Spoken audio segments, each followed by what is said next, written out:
All right. Good evening, everyone, and do what the will shall be the whole of the law. Welcome to, well, this is the fourth live stream. You would say that I am getting used to this. I'm still not, because using OBS and using YouTube is still a bit of a mystery to me. As you can see, the lighting is still not ideal. We'll get there eventually. Hello to everybody who's already in the chat and already looking at watching this thing. So, tonight we are going to have, hopefully, a quick chat.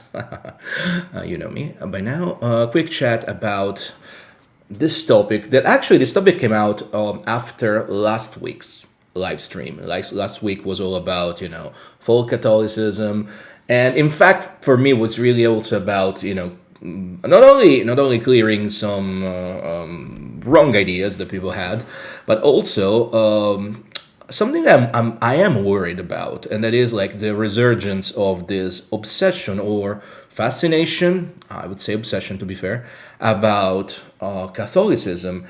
As I said last week, for somebody who was born in Rome and my family has ties with the Vatican of various kinds. Those of you who are on Patreon know exactly what I'm talking about. It just like it feels weird to me. Interesting enough, I was talking today with Peter Levenda, and he made me realize that something that I didn't look into it too much, but in fact, there's an ongoing, I don't want to say a schism, but there's an ongoing like internal political war in the Vatican right now, and in fact, the more aggressive side, the more the more reactionary side is actually winning, and so I wouldn't be surprised if I don't know, there's some schemes behind this going back to the good old Catholic ways. Anyway, a lot of people that text me or send me messages after the stream last week were about, so at the end of the day you have these issues because you're a Thelemite, and Thelemite is satanic, it's Antichristian. And I stopped for a second and thinking, is that the reason why? Partly, I would say. And then I thought that maybe it's time to have a little chat about it, like if Telema is anti-Christian. Is it at all? I spent the good part of the last few years, in all the time that I've been being vocal about Telema online, I really kept on saying that I feel that Telema should be considered more like post-Christian, in the sense that Telema is an evolution in humanity's spiritual endeavors. Okay, at least it's meant to be. That's what Crowley thought it to be. That's what many Thelemites, including me, think it to be. Like it's the next step in humanity's spiritual understanding. And so in that sense, it is post-Christian. It happened after Christianity, right? And if you have studied Telema or even practiced Telema at any length, you will have found that it borrows heavily from Christianity in places, right? This is especially true in the OTO, especially true in the higher degrees of the OTO, where there are some very interesting reference to Jesus Christ, and I'm not gonna go too much into it. You can read it for yourself. The reality there is that Telema borrows a lot from Christianity, borrows a lot from Rosicrucianism.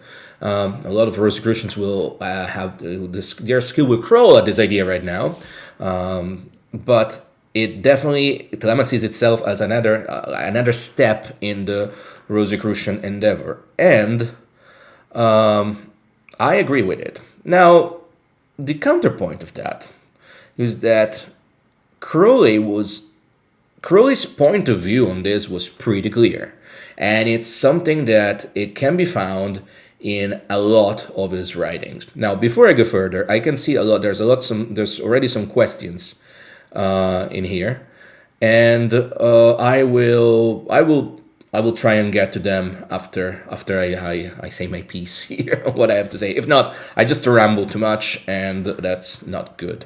So yes, I will. I will answer these questions that I see in the chat. So Crowley is pretty clear in the fact that in his writings there's plenty of evidence that show the importance that Crowley put on concepts like the devil, Satan, or Lucifer. And while Crowley never used the term Satanism to describe Thelema, it is quite obvious from his writings that he did in fact consider Ivas, which is the spirit who dictated the Book of the Law to him in 1904, to be one and the same with what he called Satan, that is the devil of Christendom. The thing is here, it gets a little bit complicated because he did not consider Satan, that is Ivas, to be the source of evil, not even a rebel angel against God. Crowley pretty much considered Satan to be God. Now, if this is confusing from a theological standpoint, you just gotta accept it as it is, because as I mentioned many times on Patreon, so people in my community will know very well, Telema as a theology is not fully evolved yet. Crowley wrote a lot, but he never really wrote like a definitive, coherent theology of Telema. We are trying to do that, and we're stumbling. It's not easy. I found it very complex to try and arrange all these ideas coherently, because from my perspective as a magician, more than a philosopher, I'm not a philosopher by any stretch of the imagination, but I'm a magician. I am somebody who does things, who engage practically with magic, right? So from my perspective, to say that the devil, Satan, Lucifer, Ivas, Hadith, Ra-Hoor-Khuit, Baphomet, they are all the same, and yet they're not the same. To me, it's not difficult to wrap my mind around it, because every time I engage with this consciousness levels, if you want to call them, entities, if you want to call them, even defining what these are, it's impossible. It transcends the ability of language, I feel, to truly fix this idea. And for me, engaging with the idea that an entity, a preter-human entity, like Crowley used to call it, that exists outside the physical realm, can be multiple things at once, it's not difficult. I can wrap my mind around it. And I would suggest you to do the same as soon as possible, because it's really hard to try and fit these ideas into neat little boxes. The Victorian tried, the Hermetic Order of the Golden Dawn, and then Crowley, and then the Builders of the Adytum, and then the Society of the Inner Light, all these names of the Anglo-Saxon magical revival that laid the foundation for the discourse we're having tonight.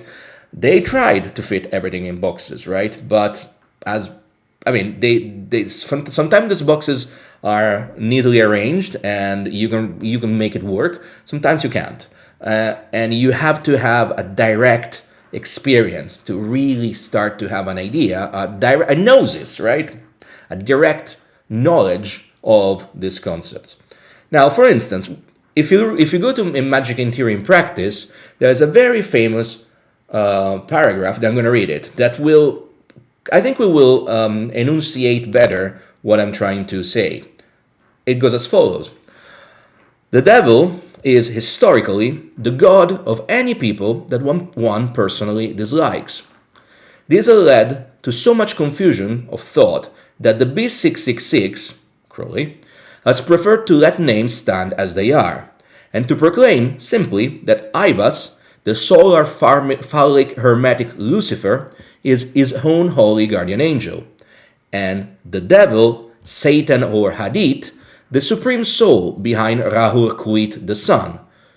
the lord of our particular unit of the starry universe. This serpent, Satan, is not the enemy of man, but he who made gods of our race, knowing good and evil. He bade know thyself and thought initiation. He is the devil of the book of thought, and his emblem is Baphomet, the androgyne, who is the hieroglyph of arcane perfection. So let this wash over you for a second, and you can see that there's so many dramatis persona here. You have the B666, you have Ivas, you have Satan, Hadith, Ra-Hoor-Khuit, you have Baphomet, you have the devil. You gotta start to get into the idea that all these are, that you can think of them as layer of manifestation. Okay, they are all different characters. If you were to use the magic to get in touch with them, should you be able to do so, you will find that they have personalities. You will find that they might talk to you. You will find that they might present themselves to you in a similar way as any other spirit might present itself to you. But at the same time, they're almost like, a Russian doll, a matryoshka, right? Like they're all like layers of the same thing. Now, one particular thing that, to me, clarifies this point is when it says that, there's Hadith is the supreme soul behind Ra-Hoor-Khuit, being Ra-Hoor-Khuit the sun. And if we see this in if we look at the tree of life, which is the hermetic and the Kabbalistic, glyph that we always go back to because it's the map of reality that makes the most sense when we try to make sense of this concept. We see the sun being Tiferet, whereby we usually find Ra-Hoor-Khuit, and then behind the sun behind the sun being Kether, and that's where you will find Hadith. Okay?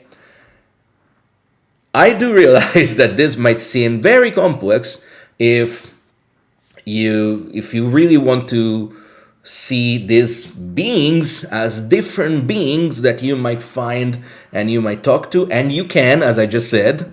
However, it's better to stop wrapping your mind around the idea that these are all, I like to call them fractalization of one noumenon, one consciousness nexus.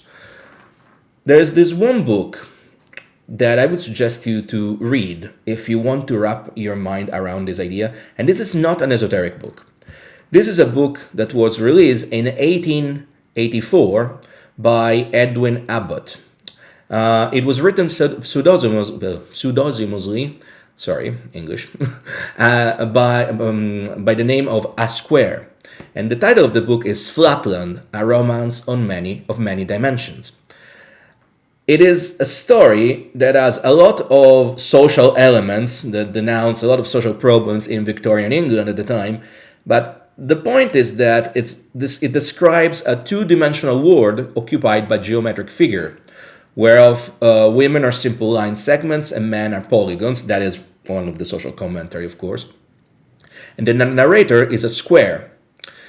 The problem happens when at some point a three-dimensional object starts coming down into this world, and being something that exists outside the dimensionality of the reality of the characters, it is seen as something not only outerworldly, but also it's seen as different characters. Because, well, like if you I'm trying to do this thing. Let me see if I can actually.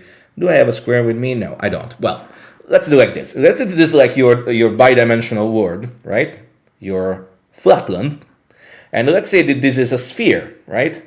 And the sphere comes down into the world. It is one sphere, right? It's not many spheres, but the moment it touches the flatland, you can see. I mean, of course, it feels like there's like 5 characters that comes down. 1, 2, 3, 4, and 5. Of course, if you were to really look at this from a geometrical perspective, there would be infinite points, right? But let's not go there. The point is that you should really start to engage with the idea of multidimensional characters and multidimensional consciousness in this way. What we perceive here might seem a multiplicity of consciousness. The reality is different. The truth is different, if you want. Now, why am I telling you all of this? Because if we agree to all that we've seen so far here, right,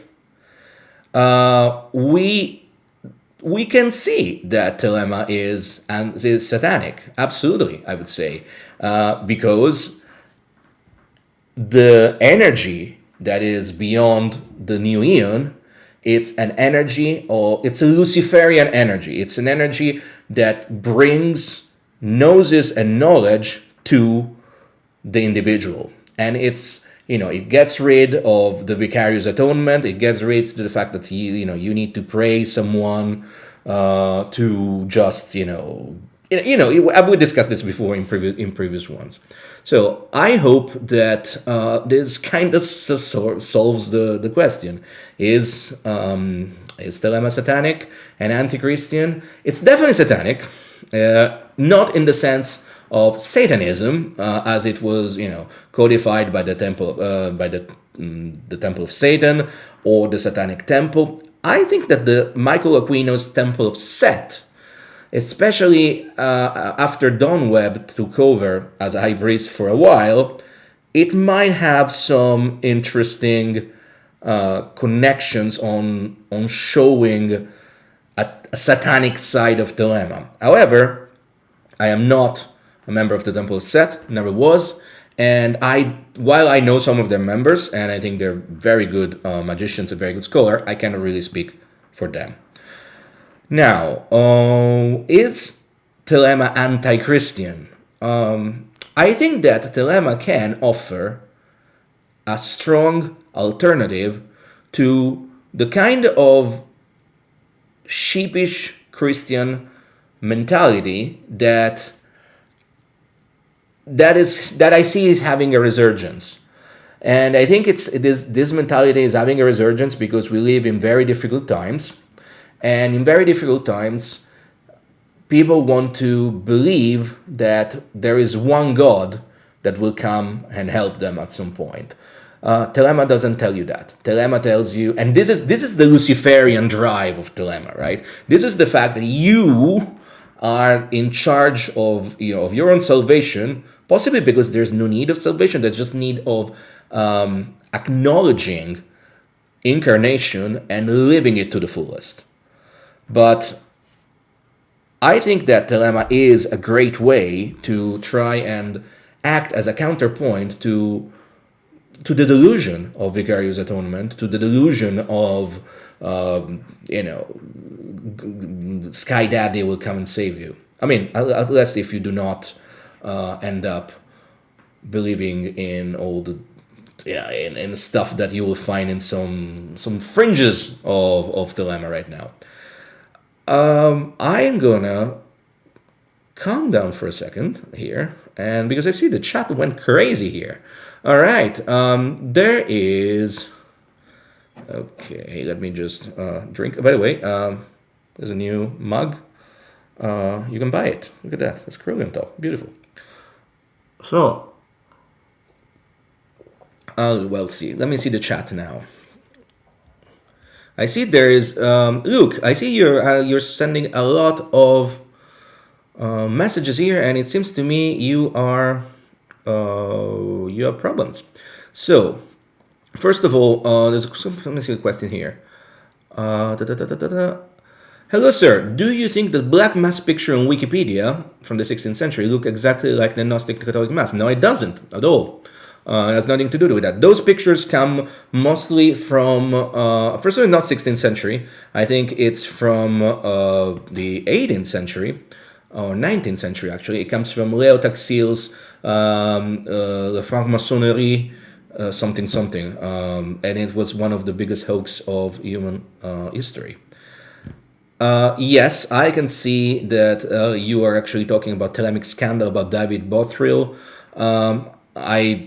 This is something that allegedly happened in Australia. I know nothing about that.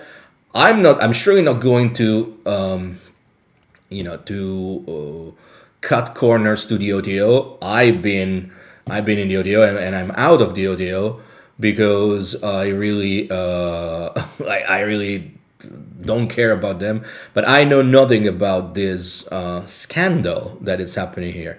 I think that you know what's it like, spirit cooking comes OTO. Okay, I don't even know what you're talking about this, man. Why do OTO lodges require you to call in advance when you're bringing children into the Gnostic Mass? Possibly because most OTO events are 18 and up, and I agreed with that big time. I am one of those people that really do not believe that children have any place in magical ritual, unless they like. And I'll tell you why, because people people under the age of consent cannot consent. So it's simple as that. So personally, like I said, I'm not going to cut corners to the OTO, but I think they're very good that on the fact that they are not letting children in.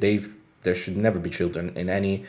I believe that there should not be children where adults are, but because I personally don't like children, but that's me. Let me see what else is happening here. Oh, today there's a lot of chats. Somebody saying that I hate QAnon. Fuck me, I hate QAnon as well.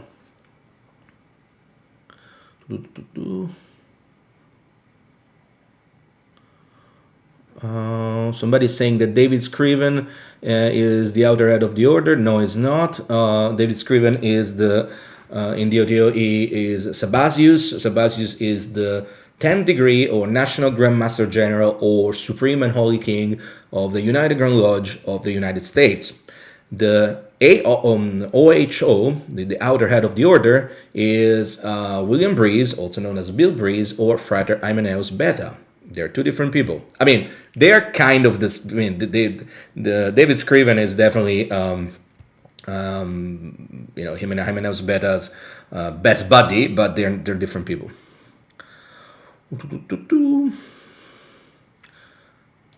Somebody's saying the OTO was cool, and then I met people in San Diego. Yeah, that is kind of the problem you find a lot in the OTO, and that is that if you read about Thelema from books and nothing else, as we must do when we start, right? We read Crowley, and in Crowley's books, you have this idea that his Thelemic organization countered thousands and thousands and had temples and prophets' houses and whatnot. And then you study the history and you realize that they were never more than a couple of hundreds, ever. The OTO was never successful. Every time he tried to expand, it failed. And it's always been quite pathetic. So when you get to meet the people that make up the OTO today, you go and meet them, and it's quite sad most of the times. I was there. I was one of them. So I'm not, I'm not guilty, but they were definitely they're not very inspiring people. Usually, the OTO really attracts a specific demographic. It seems to me, and seems to everybody else as well. And the demographics that attracts it's let's say it doesn't seem like they're successful people or success. And you know what I say? By I say successful, I don't mean money, but also it's more about. You see these people say, "Oh well, these are great magicians that are doing their will, and they're very successful in their lives." Yeah, that's the OTO. So, okay. Former OTO member like you leaked all the entire OTO. What I don't know what's happening here, Luke. I think Luke, the best thing to do this is maybe you might want to send me an email,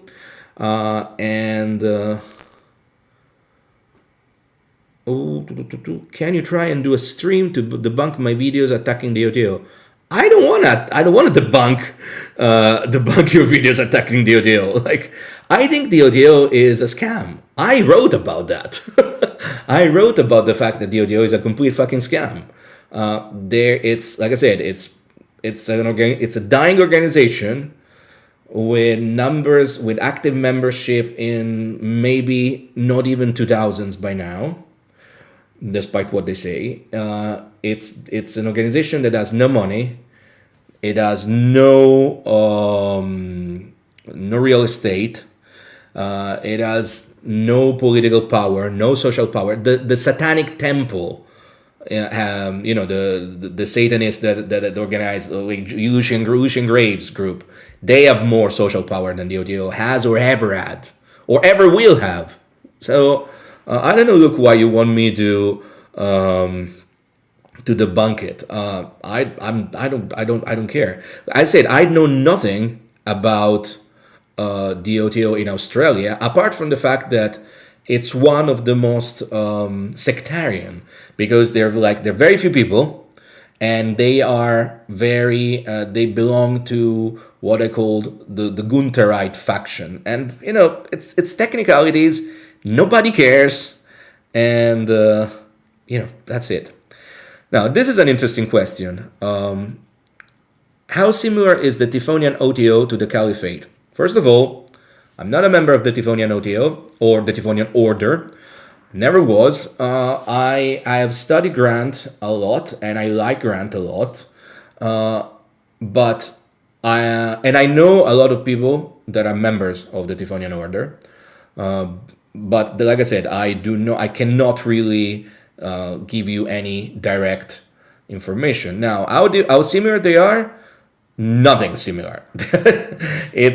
From my understanding, the Typhonian Order was and is a system that it's more similar to the AA.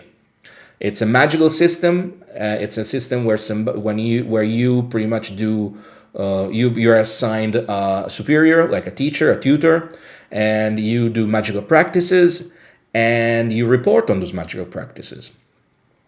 The OTO, as it's described in Liber 104, which is one of the founding documents, not the only one, but the one that kind of fixated the best, the system. It's a paramasonic system. There's grades.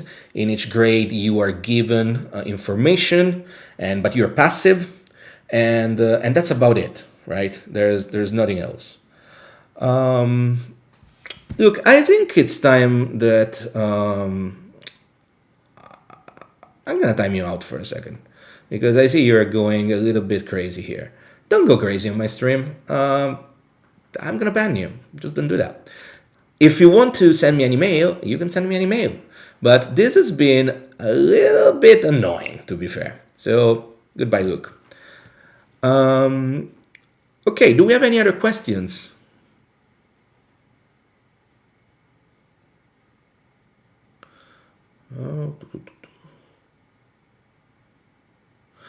Okay, Lawrence is asking, not sure how Telema exists alongside Christianities as one spot if we are God in Telema, and in Christianity God is sovereign and humankind is of a lower subservient order.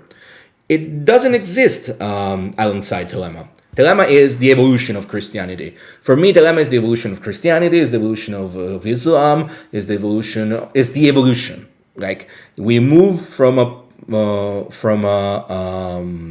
position whereby God is something higher, and we must, go towards God, to where we are God. So that's how I say it's post-Christian.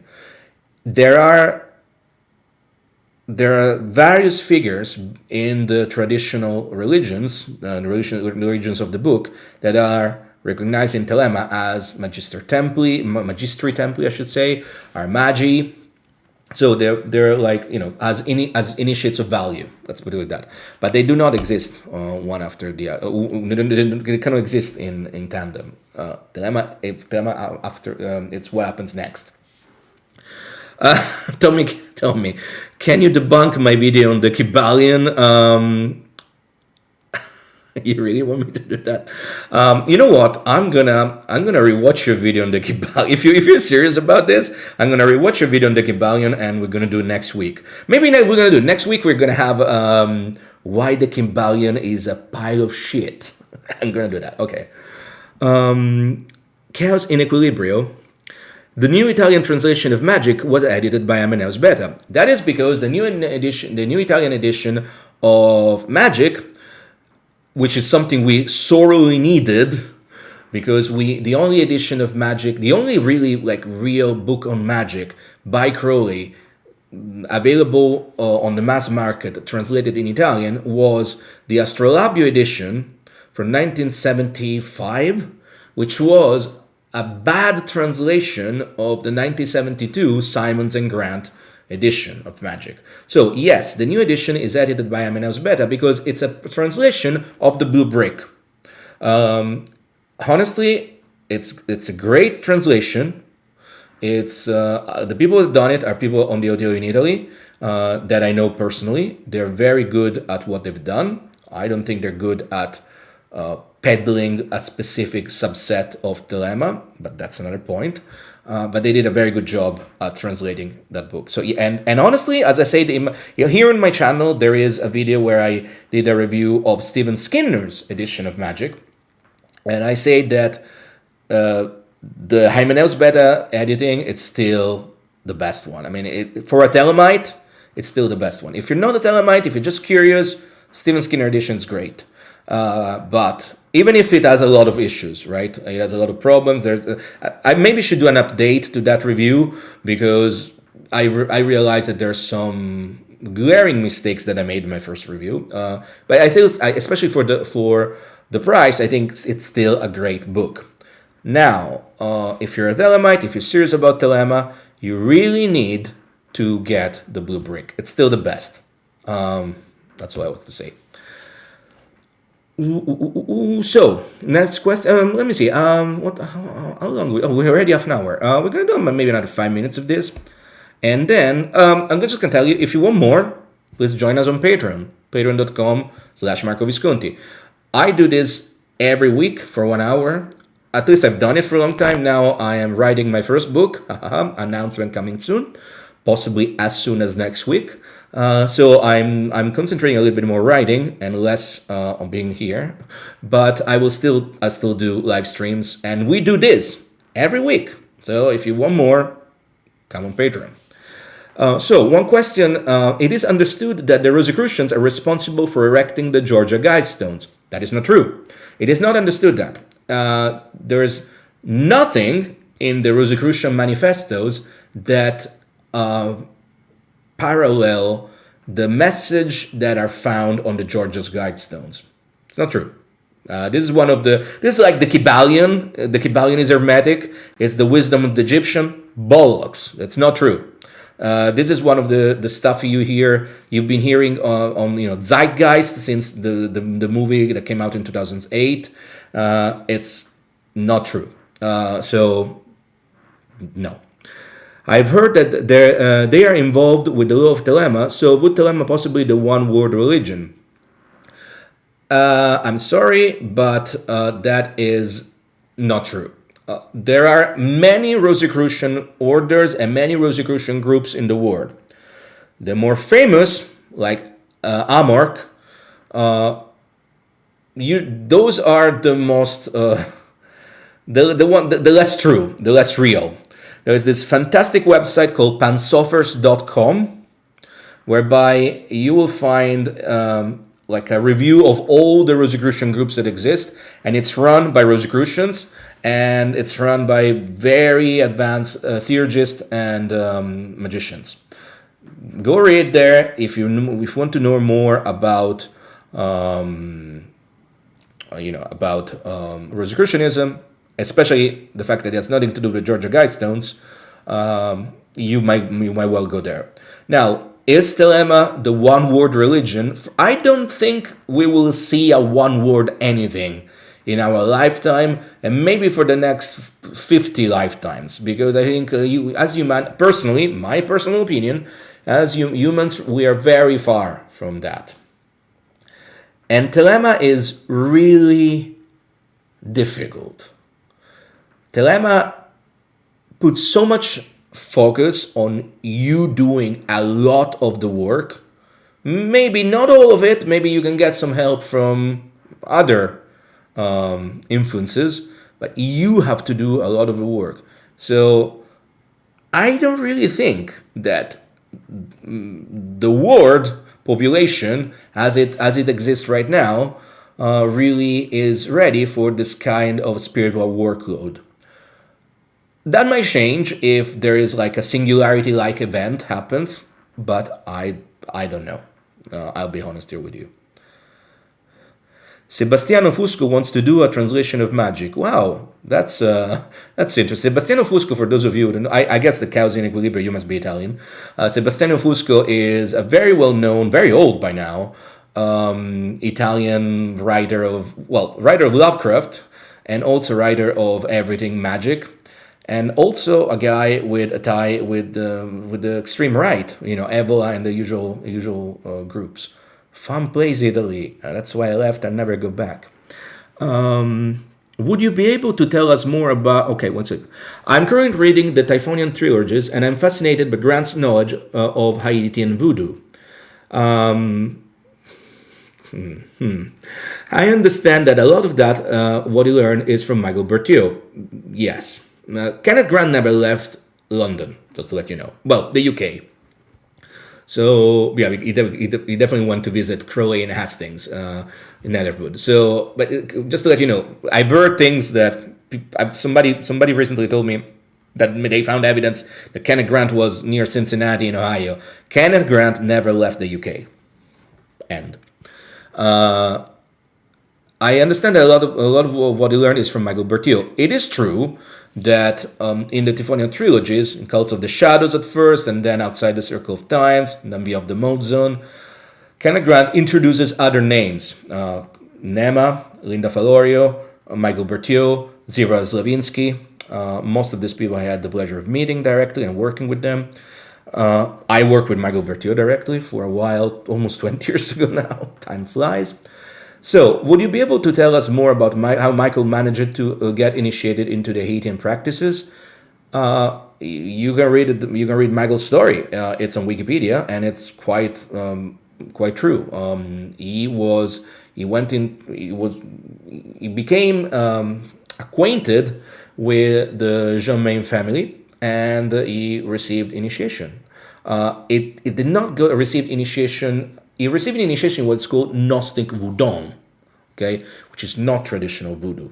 That is my understanding. I might be wrong on this.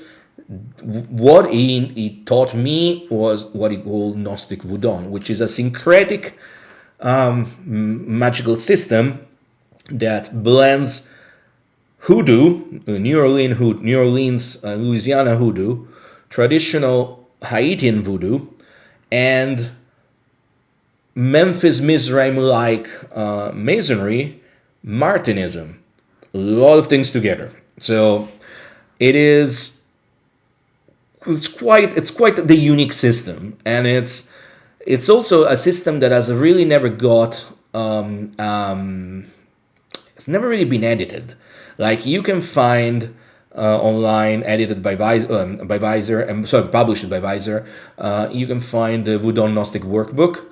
But I never found anybody who has not worked with Michael directly that got that book and understood it. It's if you think Grant is unique, Michael Berthiaud is another level of unique. And all I can tell you is that Michael Berthiaud is one of the 3 people that I work with and that I've seen things that I cannot explain rationally through meeting him, through staying at his place for 3 weeks one time, and then I'm going to visit him other times. I've seen things in that place that I cannot make sense of. That it's not rational, right? It's like I could not rationalize it, what I've seen. So, but is it a system whereby you know what's the problem here, folks, is that, and of course I said it was going to be 5 minutes, it's going to be forever, but I'm gonna wrap this up. The problem we have in Magick, in our current era, is that we come from at least almost 40 years since Chaos Magic, right, where we had relatively simple how-to practical manuals, right?